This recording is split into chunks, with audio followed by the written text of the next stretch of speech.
history of Memphis, and we're going to go around the table and be mindful of one another as brothers. And I want to start with Fodalli first because I want to go back to the early 1800s. Can you tell the people about? Yeah. This is what I want to say. I want to go back to the beginning because you got the mound builders, who are the most disrespected group. And talking about the Choctaw, they got the museum, and we got to look at and understand the legacy of of Memphis in terms of the native people in Memphis. That were the foundation of this whole area. I'm talking about what they call the Mid-South and all that. And Hernando de Soto, going back to the 1500s. Yeah. And Hernando de Soto was killed in a battle. But we know that they took over this area. The Spanish were the first ones to take over Memphis.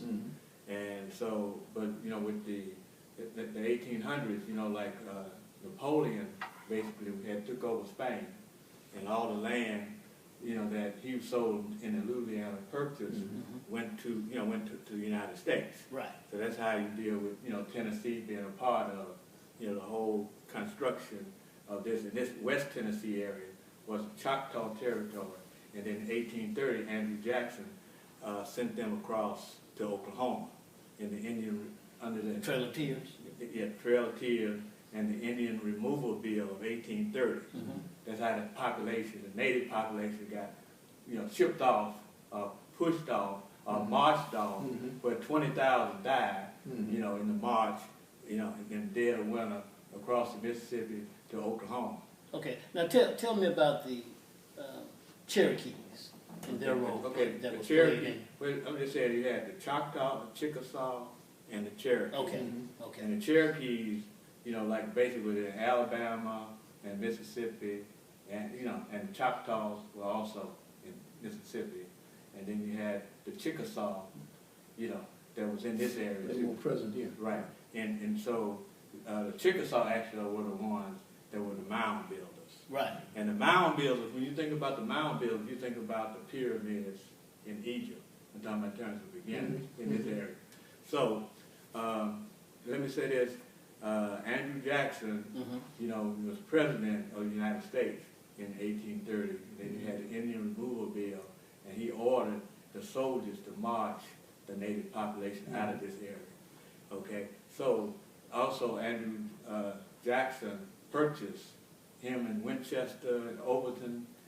Supposedly purchased. And I think Shelby was area. involved in that. Yeah. I don't recall his first name. Right. Anybody recall his first name? Shelby. But we know that it really wasn't a purchase. This was stolen land. Yeah, right. Yeah. So we got to look at it from that standpoint. Then you got the beginnings of Memphis in the 1840s. And so from that point, when you deal with, also you must understand that slavery, that was the mode in the West Tennessee, in Mississippi. Memphis became the cotton capital. Sure. Because it's the distribution point, but not just cotton, but also slaves. And slaves, right. Right. So and other right. and other criminal activities correct. that were perpetrated as well. And I want to say that, so when we look at it from that standpoint, you had the beginnings of the city that's on the foundation of black labor. Black labor, right. Yeah, black labor. And so, and black labor was key. So, because Nathan Bedford Forrest in the Civil War became he was the richest slave owner in Tennessee. Well, actually one of the richest ones in the South. And so this was his home. That's Nathan Bedford Forrest, the founder of the Ku Klux Klan. Yeah. This was his home. Sure. And Memphis, became like I said, the center of the slave empire, of the South.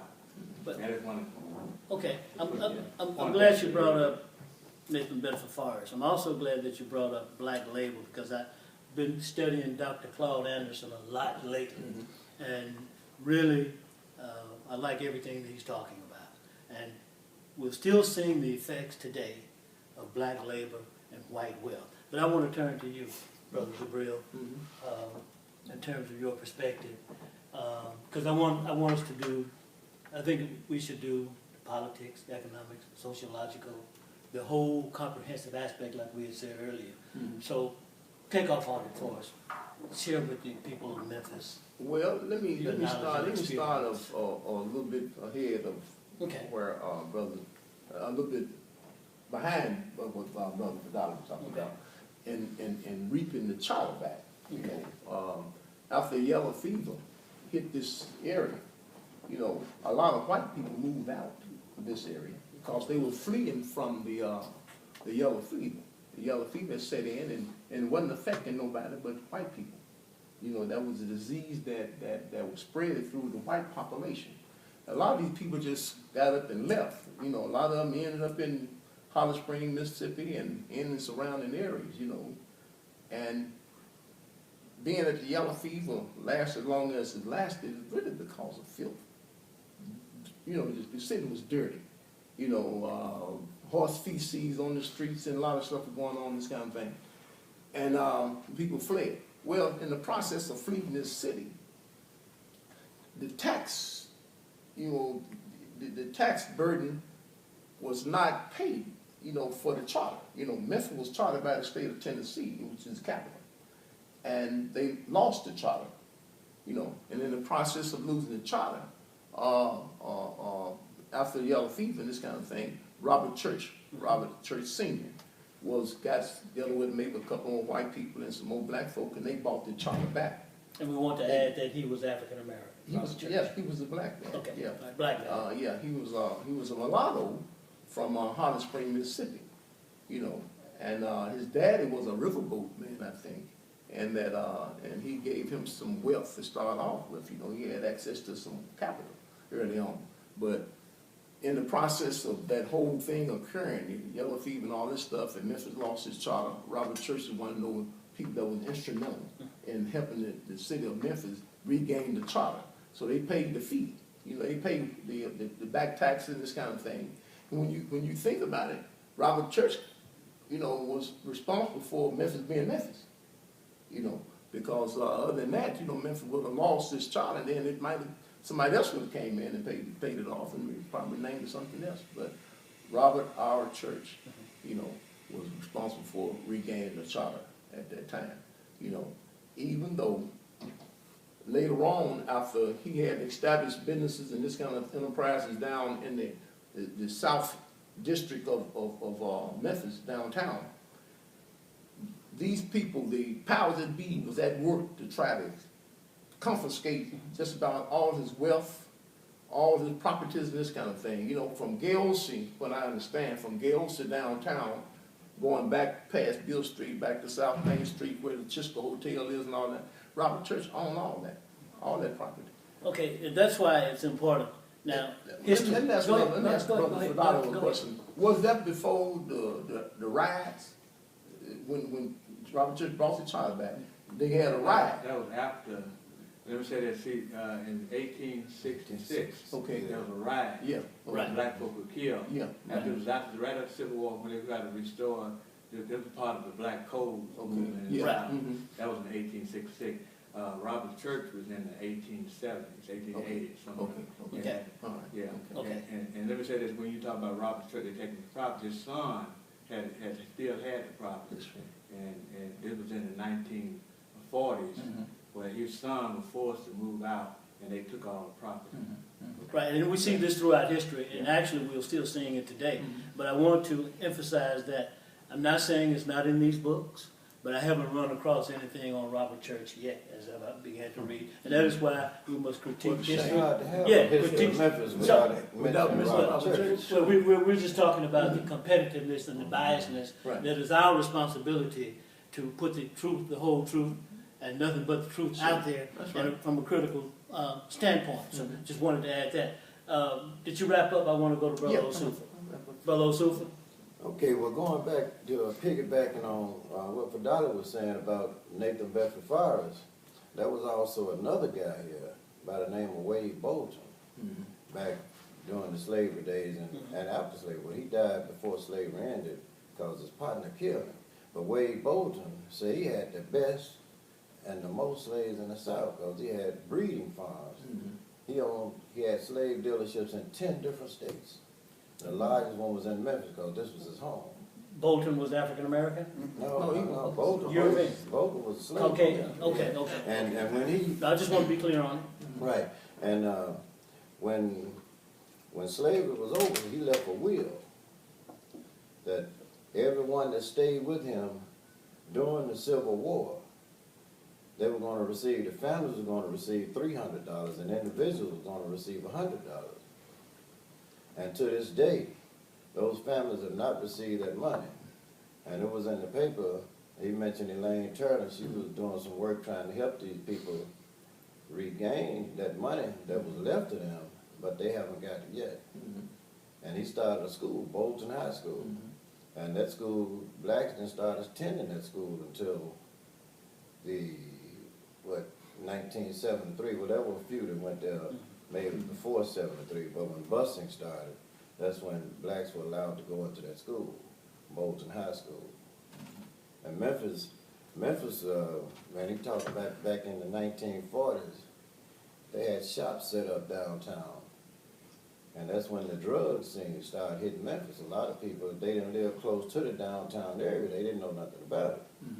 Now, did African Americans own these shops? No, Okay. these White, these still were the Euro, whites. Europeans, Yeah, white Europeans people? Okay. selling the drugs. Right, You get okay. nickel bags, you go down up under the guy, I can't call his name right now, but if I had known this what we was going into, I'd have refreshed up on the stuff. Well, you'll But, have, he- you'll have more opportunities. He's the guy that owns the name of that family. They own these sand dunes and the bricks and stuff. They got places down there off Bellevue and Macklemore where they sell the rocks and gravel and things. Yeah, I know what you're talking about, you know. They got one on Chelsea. Yeah, You know this group of people? Okay, you don't know. Yeah, But that's something we can find out. right, Sure. right. Because, Anyway, they wrote a song about it, about going to get me a nickel bag and blah, Oh, yeah. blah, blah.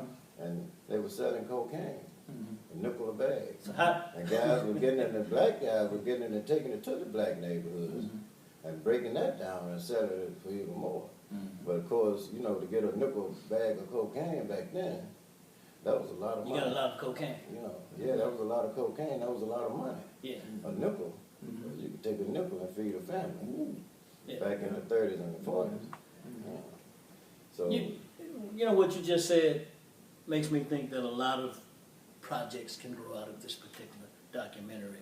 But I wanted to point out that some of those, in those race riots and what I've read, a lot of brothers, African Americans, actually fought back. They actually fought Sure. back. Yeah, okay. That's true. Brother Talut El-Amin, put it in.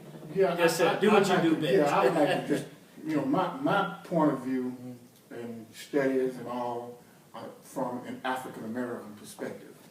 Okay, but I would like to say this, that Memphis was not in the competition during its founding to be a major city.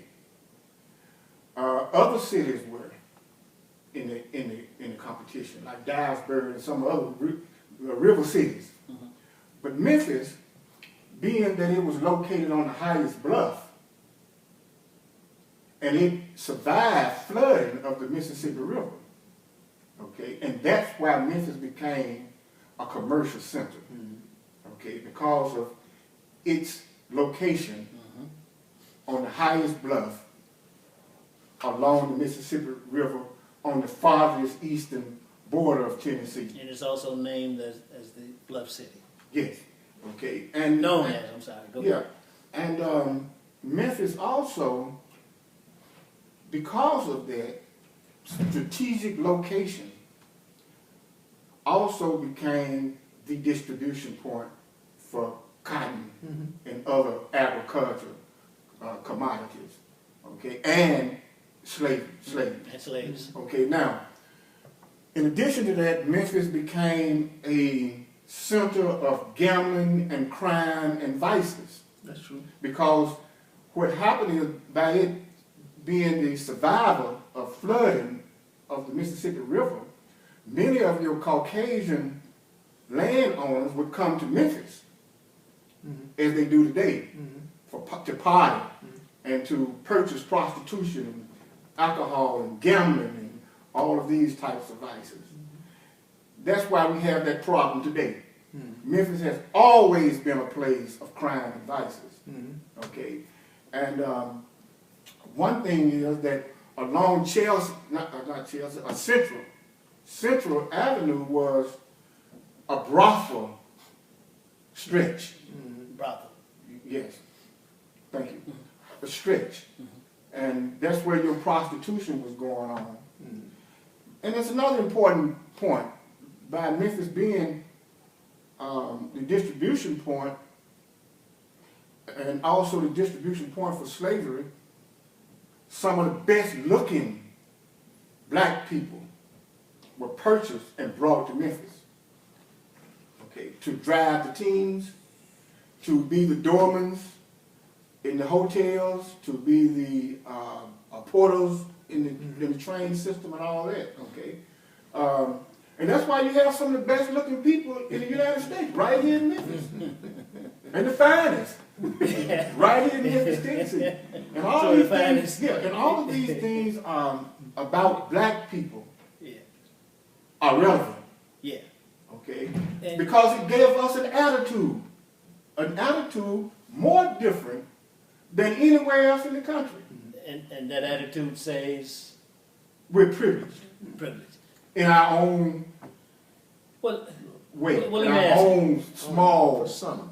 Yeah. I see what you mean. Let me ask you, is that because the picking and choosing, were some of the, especially the men, the larger, stronger individuals as well, does that part of that have to do with that as well? The picking and choosing of the, I mean, when you study slavery or slave life, you see that. The genetic aspect of it all? Yeah. You mean as far as the breeding and producing certain I mean, I'm asking. to be able to do this From your perspective. in the South, yes. Okay. In the Mid-South. Okay. See, Memphis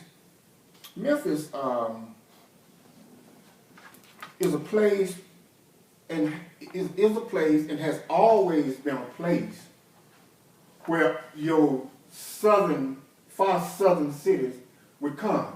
Right. Okay. It always has been. Okay. Okay. And that's it. Okay, let me give you Go ahead, one Fodalli. example that the Peabody And then you. was the tallest building in the South at one time. I mean, in during that period of time, because nowhere else did they build any, buildings like skyscrapers and all that. So it was. But I want to say this in terms of when you talk about prostitution, talking about the other thing. But the first prostitution was white women.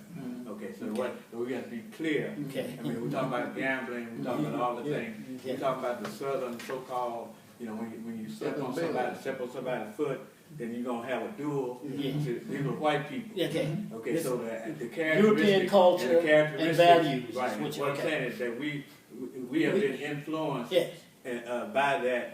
Influenced, indoctrinated, Southern culture, bought into, not just in Memphis, but the whole South. Sure. In terms of when you talk about dual killings and but what I'm saying is being influenced. We were influenced because we wanted to emulate. Yeah. A lot of people people wanted to emulate the standards, what they call the white standards. Yeah. And all that. And so what I'm saying is that we basically at the beginning were the imitators of the behavior.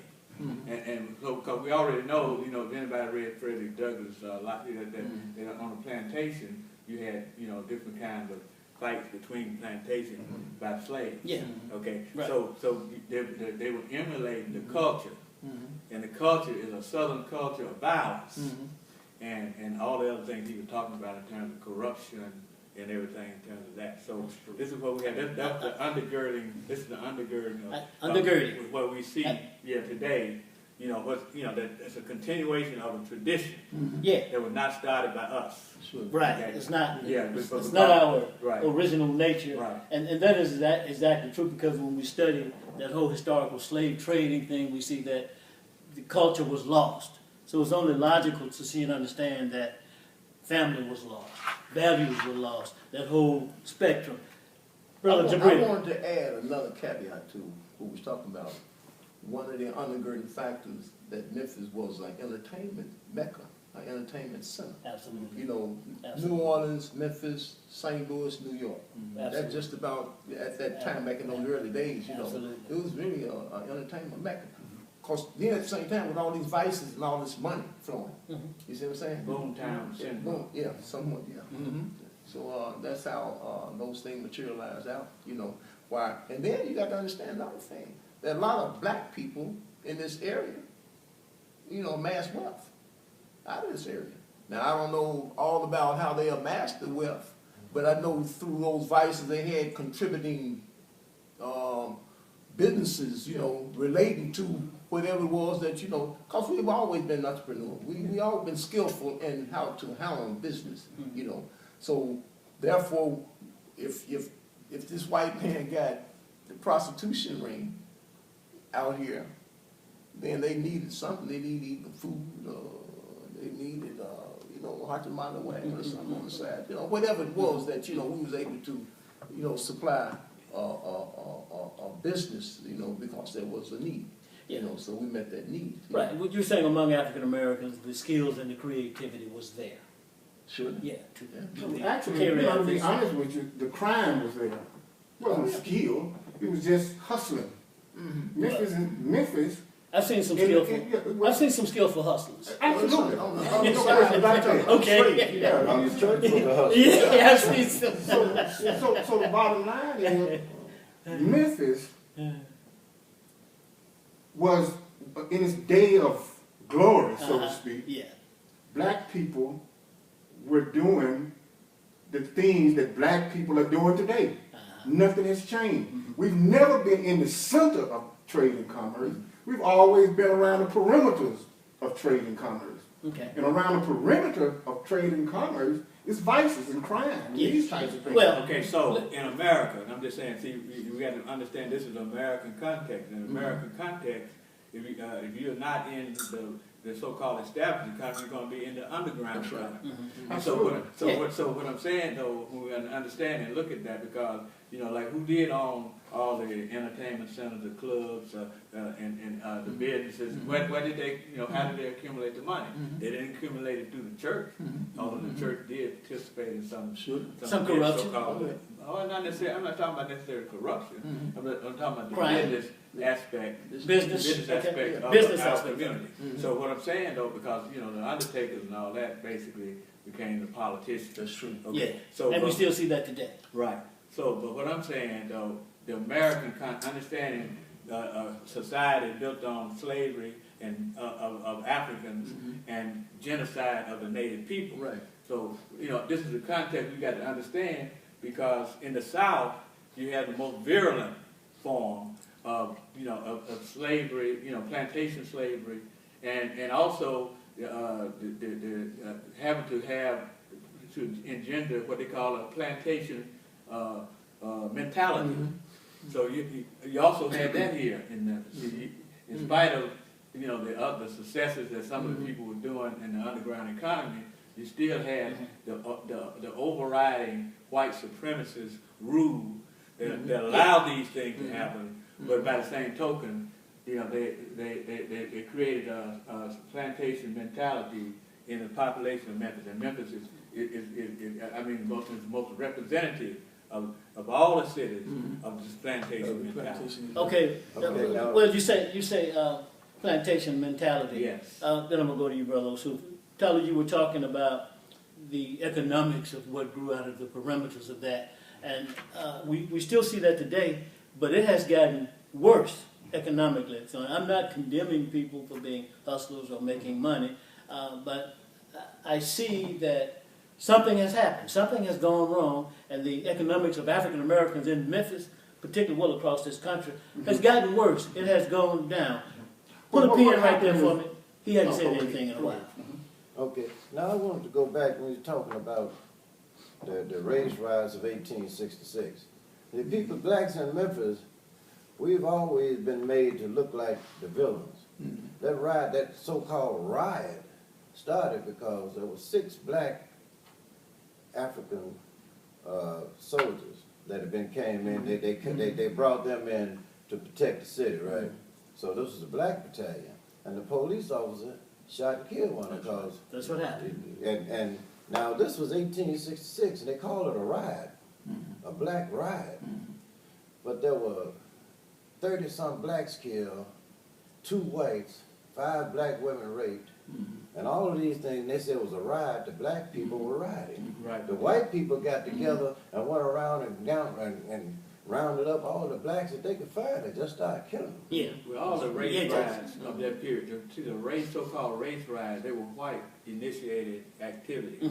Okay, so what I'm saying is, so it was actually an assault on the black community by white, by the white population. Yeah. And we got to look at it and understand that. Because, Exactly. you know, all the way down from 1866, well, even before that, in the 1863 up in New York, the race riot. They killed a large number of black folks. Right, so all the way down, I'm just saying, all the way down to 1943 in Detroit. You see what I'm saying? The race riot, the characterization of race riot was when they made assault on the community based on some, like you said, pretended violation of their law or their whatever, their customs or whatever. It was an act of jealousy. When we see the likes of that also in Tulsa, Oklahoma, and also Rosewood. And if you've seen this movie, The Ruin and Redemption of Rosewood, you've seen the exact same thing. Brother Talut. Well, see, Nathan Bedford Forrest, the commander of an army, after the war was over, he decided that the war should continue on black people. Because see, this is what we have to accept the fact that these Caucasian men did not want the black people to get a foundation after that war. Now, after the war, the Union troops went back home. Okay? After the war was over as far as they're concerned. The black folks can take care of themselves now, so to speak. Yeah. You know, it's Actually, they were withdrawn. They were withdrawn. I understand that, but they were not fighting a war. That's right. Okay. They were strategically withdrawn. Right. You know. Now, what that means is this, that Nathan Bedford Forrest and other generals concocted the scheme to oppress the black man and woman. And they killed and killed and killed and killed. Okay. Until they were able to strike a kind of fear in black people that caused them to not want to confront them, not want to challenge them in trade and commerce. Okay? And that war hasn't stopped. Because you have the KKK and other racist groups that are still killing black people through the police department and other avenues, okay? They've not stopped. Well, let me ask you. Let me ask you, and I want to go to Brother Jabril. Let me ask you, is this part of the problem? Fear? African Americans, especially African American men. Let's tell the truth. Sure. African American men afraid. Yes. Who are they afraid of? Men afraid. Because what are they afraid of? It's genetically. After 100 years of lynchings, beatings, imprisonment, and poverty. Okay. And what you're going to have is a society of people who are sensitized to the suffering. Yeah. In other words, you touch it, it hurts. Yeah. Okay. And so to speak, kind of like this too. An example of that is there's an apple tree over there, out in a free zone, and anybody should be able to walk up and pull an apple off the tree. But if the black man pulled the apple off the tree and somebody hit his hand and say, "Look, you don't have a right to that apple.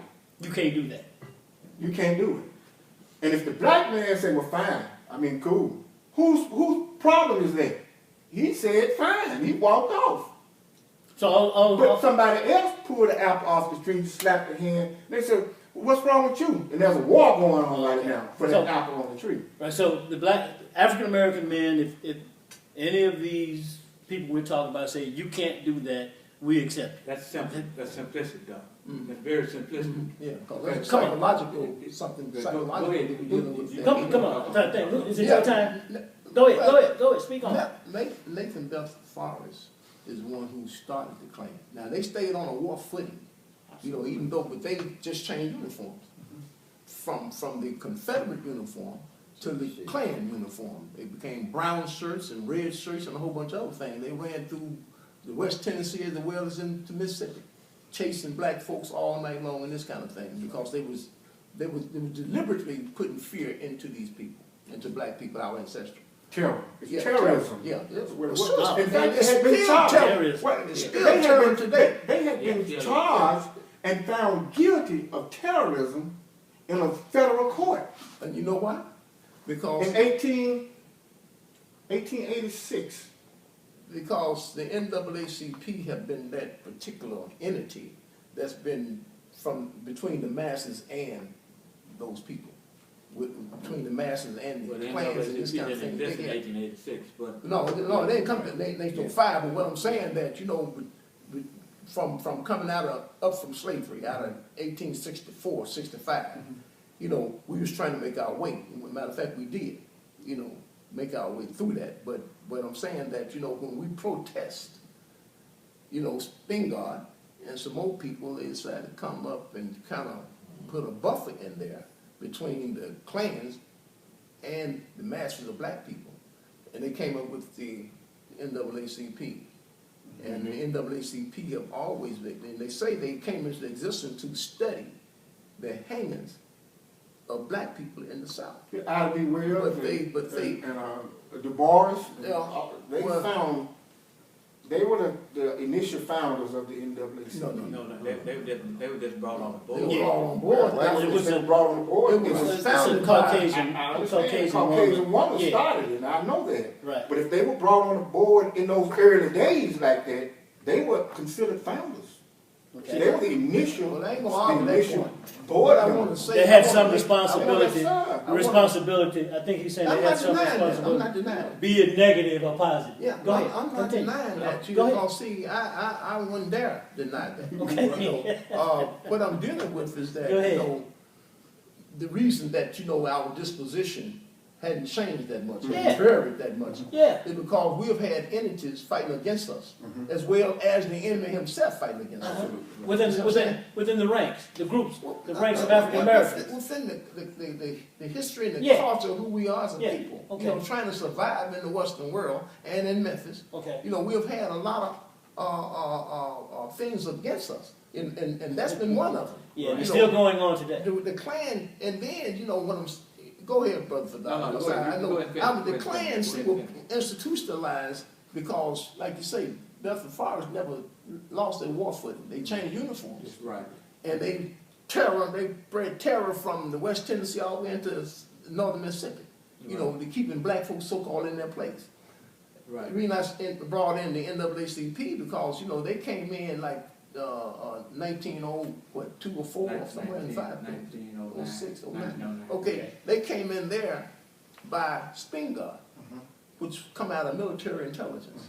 He set that apparatus, up to serve in a pseudo fashion the black community, adhering to the black community problems. Right. But that was, to me, from what I've studied and understood about that was just a pseudo structure that pacified black folk, while Nathan Bedford Forrest and the Ku Klux Klan continued to wreak terror on black folks all the way through that whole period of time, up until the 60s, really. Okay, you said up until the 60s. Well, let me ask this question, and I want to go to you. You want to make one quick point? Yeah, I've got a one question. quick point. I've One got quick point a is question that it's for simplistic everybody. to talk about black men and fear. It's simplistic because if you don't have organization, if you don't have institutions, if you don't have structure to fight, as an individual person, you have a right to have a fear because you're going to be eliminated by the system that's set up to oppress you and exploit you and do everything else. But even in spite of that, people began to organize and demand certain things, even within the context of that. And so, it's simplistic when people talk about the fear of black folk, and even in the South, when the whole movement of everything started in the South, in our period of time. You see what I'm saying? So we can't say our ancestors, people before us, even in the South, were fearful. No, they were the leaders the leaders, because we follow the leader, we follow the church leadership and all that. And so what I'm saying, and that's the buffer that he's talking about. Yeah, I understand exactly what you're saying, but let me seek a little clarity. I think we're talking about a particular conditioning, a particular indoctrination that African Americans have suffered and bought into. So I invite you guys to go to Dr. Claude Anderson, because he's discussing this on YouTube daily. African Americans, the issues, the economics, and the whole works. Brother Osupa, Yeah. shed some light. Now getting back to what we're talking about the NAACP and the fear factor. Well, like they were saying, if our leaders are chosen for us, and our leaders don't stand up for us, and then we, as the people, start standing up, then our so-called leaders stand with our oppressors. When you look at the NAACP, when it was started, all the black members were light bright and almost white. You know, like Walter White and Du Bois and things. And Du Bois did things, the rest of the black people around the world were joining the UNIA with Marcus Garvey.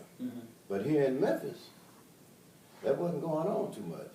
Now, there are some older people. I remember my grandfather, hearing my grandfather speak of Marcus Garvey when I was a little kid, and that was just a name to me. I didn't know who Marcus Garvey was. But later on in Du Bois' life, when he saw the wrongs of what he had been doing, he left and moved to Africa and started helping create a revolution, you know, but that didn't happen here, you know, and especially here in Memphis. With all of our leaders, like what was his name, Limas Wallace. He was a city alderman. I saw him in one of these books. And this one here. Okay. He was a city alderman in 1882. Okay. You know, and nobody never heard of him. You know, so what did he do? And there were other blacks that were into politics. So when you talk about fear, you're talking about the people in the street. The average black persons, the black people, are not fearful. It's the people who have something to lose. Those that have been set up. Say back in the 40s, say if they had a $60,000 home, and they had a business, a $60,000 home, that's like a $250,000 home today. And if something go down today, the people that have, the more they have to lose, the more fearful they're going to be. The people that have nothing, they are ready. Like I said, but if you don't have them organized, then nothing is going to ever change. And we have, okay, go ahead. You want to make me want to say one more thing. Yeah, because we have so many. We got this room until 6 o'clock. Yeah, we have so many splintered organizations in the city of Memphis, and most of the organizations are talking basically about some of the same things. Yeah. But the so-called leaders can't come together. So if the leaders can't come together, then a lot of the people that have the knowledge and have the fortitude and the strength to carry a battle on, they just dropping out. So, well, man, I'm going to just take care of my family, and I'm going to do what I can do. I'm not joining none of these. I hear you about just taking care of my family. That goes back to the individual thing that Brother Fodalli brought up. Right. But, Brother Talut, what about that? What about this fear factor?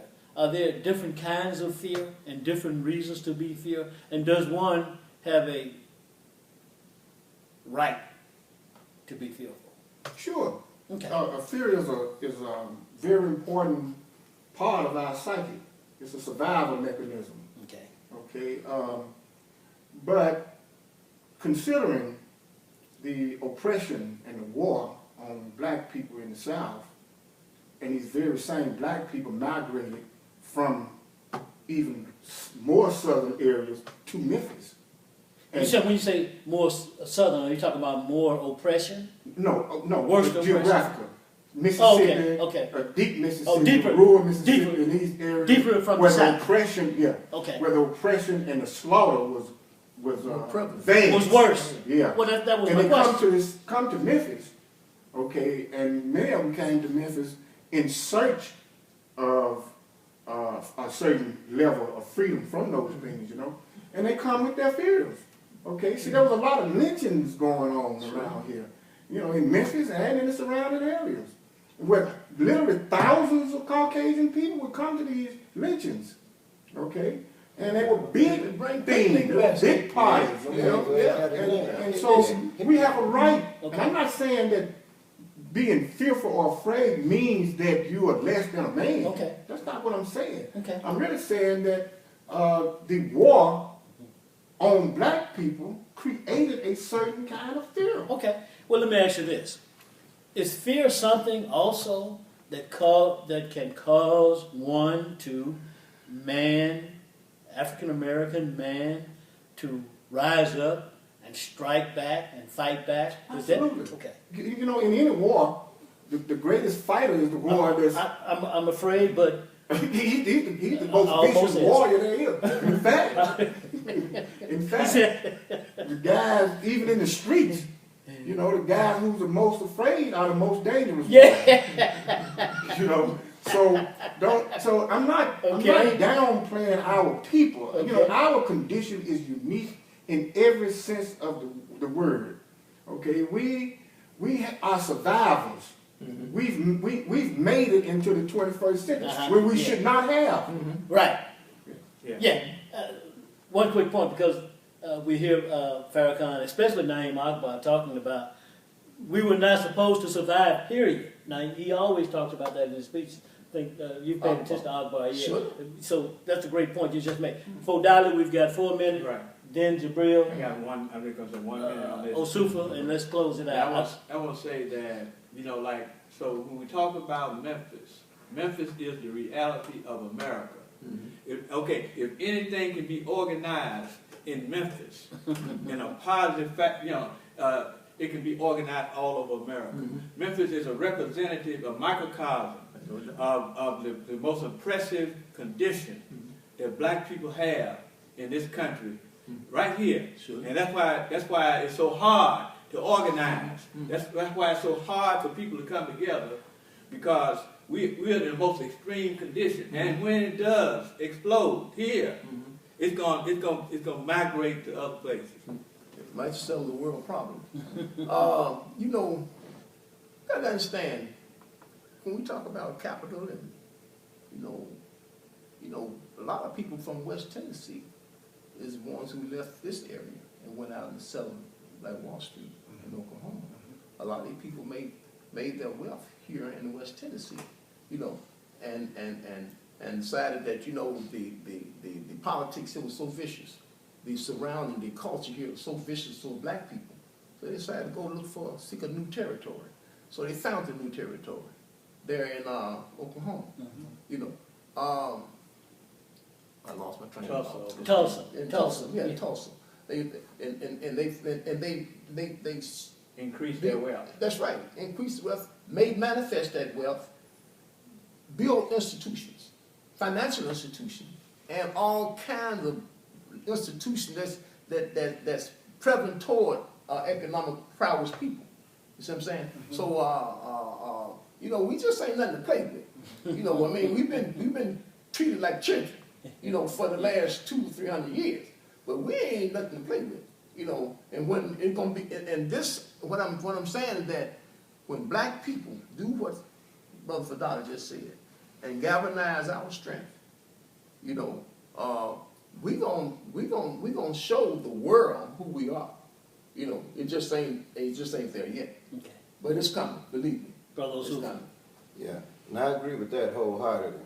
And the thing in Memphis, what Fodalli is saying is true. When it starts here, it's going to steamroll across the rest of the country. We got to educate our people, especially our youngsters, because a lot of people around our age, ain't nothing you can do with them.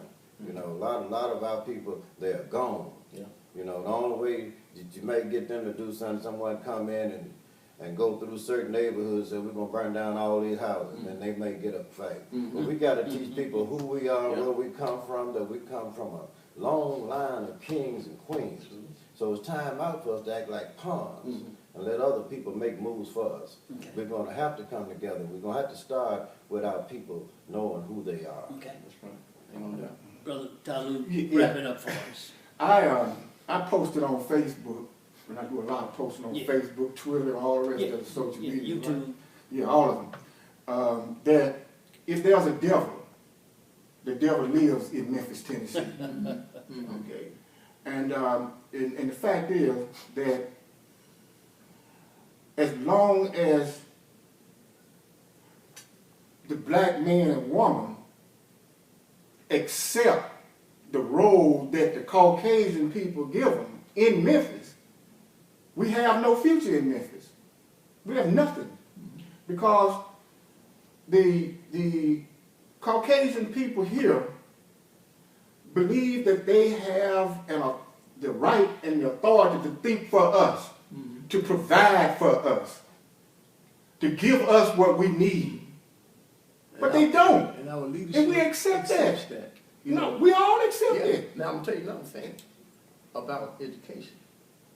When we become properly educated, ain't nowhere in the world we accept nothing like that. Right. No. You know what I'm saying? Right. But we got to get properly educated. That's right. Yeah. That's Brother right. Fodalli, give us some Okay. more.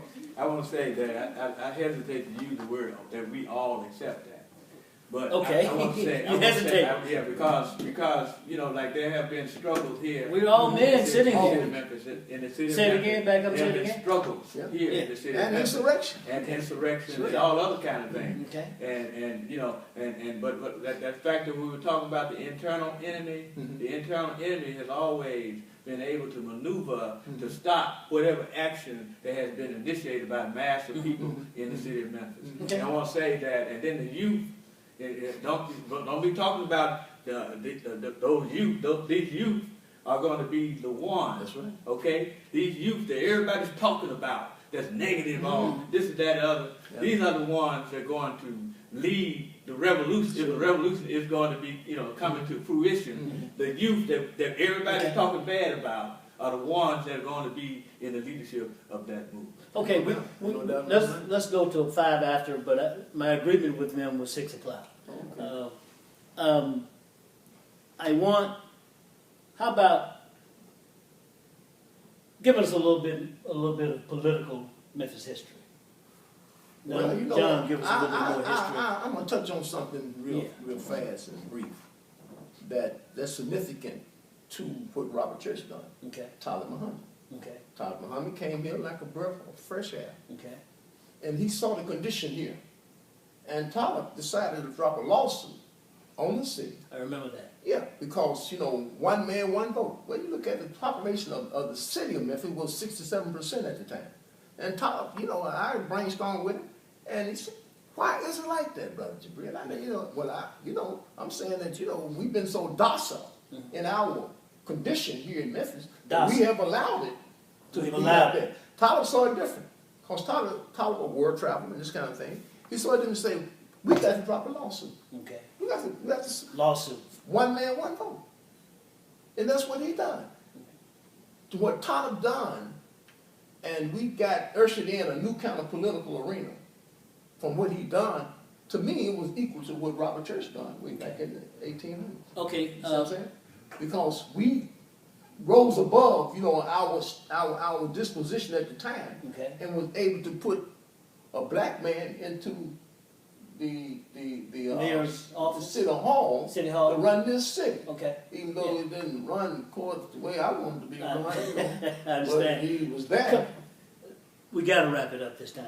Okay. Oh, Brother Osupa. Well, Osupa. as far as the politics are concerned in Memphis, to me, I haven't seen that many good things come out of us having African Americans into politics.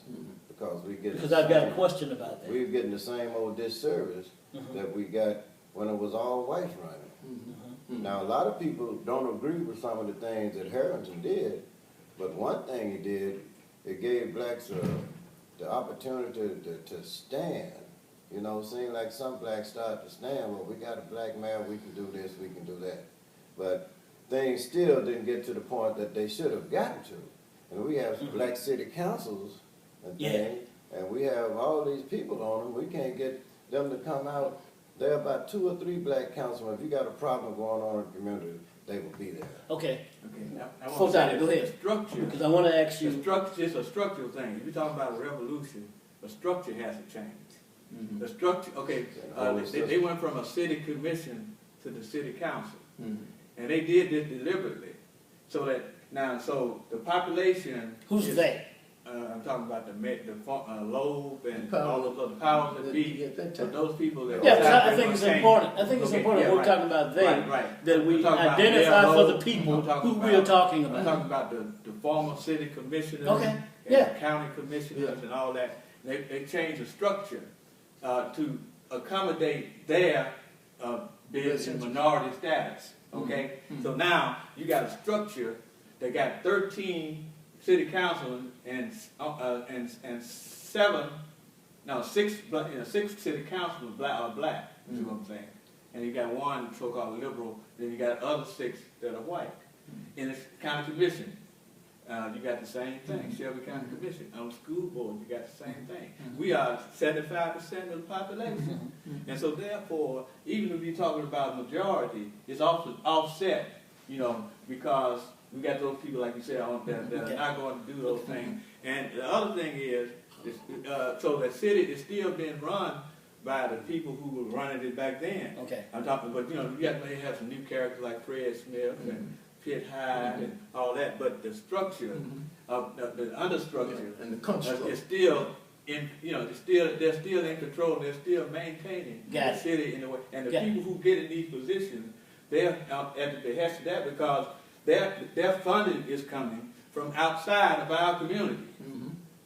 And they have obliterated all the civic clubs and all the other little street clubs and street organizations and everything that even the white structure in the old days of Crump had to go to pull people out to vote for that structure. Okay. So all that's been obliterated. So Got it. we talk about the conditions, why the conditions are the way they are today. Well, it's time to That's close why. out, wrap it Yes, up. yes. Give us a bit of, let's not get too emotional, brother. Listen, give us a quick bit of Memphis history. Passion is not necessarily emotion. Well, you got to be able to control yourself. All right. Give us a bit of Memphis history because, like I said, I want to honor my agreement, no matter who it is. If I tell you I'm going to do something, then I want to do it. Now, give us a quick bit, and I'm stressing it because I'm really enjoying what I'm doing. Give us a bit of Memphis history. Well, let me say take this. a part to the See, next time. we can still talk about Ida B. Ware. Yeah, well, give us a quick bit of Memphis, history. okay. A quick bit And of so, history. And so in the 1880s, we had a woman named Ida B. Wells who wrote several books. One book called The Red Record that documented the whole essence of lynching. Didn't have anything to do with sexual orientation or anything. It was more an economic thing. And she stood up, in the city of Memphis. I mean, she wore guns on her side and everything, and she was able to, lay out the whole essence of the segregation, the start of segregation, and to the point that they had to, burn down her newspaper that she had started a newspaper, and Read about it. and then so she eventually had to migrate to Chicago. Yeah. Now this is what happened to almost all people that stood up. They were sent out. They were pushed out. That's right. Run out. They were run out of the city of Memphis. And so therefore, that's the question when you deal with the question of leadership. But there have been instances where that people have risen up and they have been influenced. Okay. And then I want to say this about a bit of history. Okay. The daily Then I wanna appeal go is to called Brother the commercial Jabril. appeal. When you do The that, daily I'm going to appeal, Jabril. right. And it's now called the commercial appeal, and then the evening senator that was called the press senator, they were the advocates of lynching. They were the main primary. There's a book called The Betrayal of the Negro by Rayford Logan. And in it has articles and stuff that show the newspaper articles from those papers in terms of how they advocated lynching. In other words, advertised and advocated lynching. Brother Jabril, give us a bit of political history. Well, Memphis political you try to history. give that kind of political history. I'm gonna try to put in an educational context and understanding the political construct of Memphis and West Tennessee. We know East Tennessee detest West Tennessee because of the fact that nobody in the state of Tennessee wanted West Tennessee to rise up. We've always been oppressed, suppressed, and all kinds of political maneuvers, sociological maneuver, and especially economically, But I think that when we rise above the fray when we rise above the fray, and what's going to cause us to rise above the fray is going to be a keen educational approach to opening the minds of our people, giving them a knowledge of themselves I think we that all they agree haven't with that. had, you know, and I put it agree. in I the think we all context agree with of the character of West Tennessee. Okay, Brother Osupa, Well, give us some I- historical closing remarks say about the history of historical Memphis. closing Yes. remarks. Well, you take. Oh, just give us some of your. Okay, well, you just take the city of Memphis. I left here in 1965. I graduated from Leicester out in Binghamton. Out there, we had one of the first black shoe shops, Mr. Pipes. You had all these black stores. The blacks owned almost everything in the neighborhood. But now, when you come into our neighborhoods, the people that have gotten the money, they have left the neighborhood. So you have people coming in, like we said earlier, from farther down south or from out in the county in Memphis. But then you have all the businesses that are being ran by people from overseas. Okay. Because they're given this by our leaders. And that's not only happening in Memphis, that's happening all over the country. All over. Everywhere I go, you got You the see the Arabs, same. the Africans, the Chinese. You even see it in Atlanta. Some of them get the hotels, but you got Yeah. the hotels, you got the Those gas are the East stations, Indians. and you got Yeah. this and you got this. Yeah. And we get nothing. You even see it in Atlanta. And we, As yeah. progressive as Atlanta is, you see it right there. Yeah, And well, all of us by design. Brother Talut, give us some closing remarks historically about why Memphians are the way they are. Politically, we are the way we are in Memphis because of E.H. Crump. See, E.H. Crump laid the foundation of a power, or how to manage power. And he struck fear in everybody. You're Caucasian, blacks, alike. It didn't make him any difference. And he was feared all across the state of Tennessee. And this is why Middle and East Tennessee hate Western Tennessee. E.H. Crump. Yeah. And what happened as a result of that, everybody who comes into power on a foundation of E.H. Crump with the exact same attitude, including our black mayors that we've had. Right. So as the brother here was saying, it's the structure. See, and when I was the first vice chair of the Shelby County Democratic Party and chairman of the Democratic Party, that was the first thing that I recognized based on my studies. Nothing has changed since E.H. Crump. Okay. And everybody's trying to be everybody who's in politics, whether they're the little guy or the big guy, is trying to be an E.H. Crump.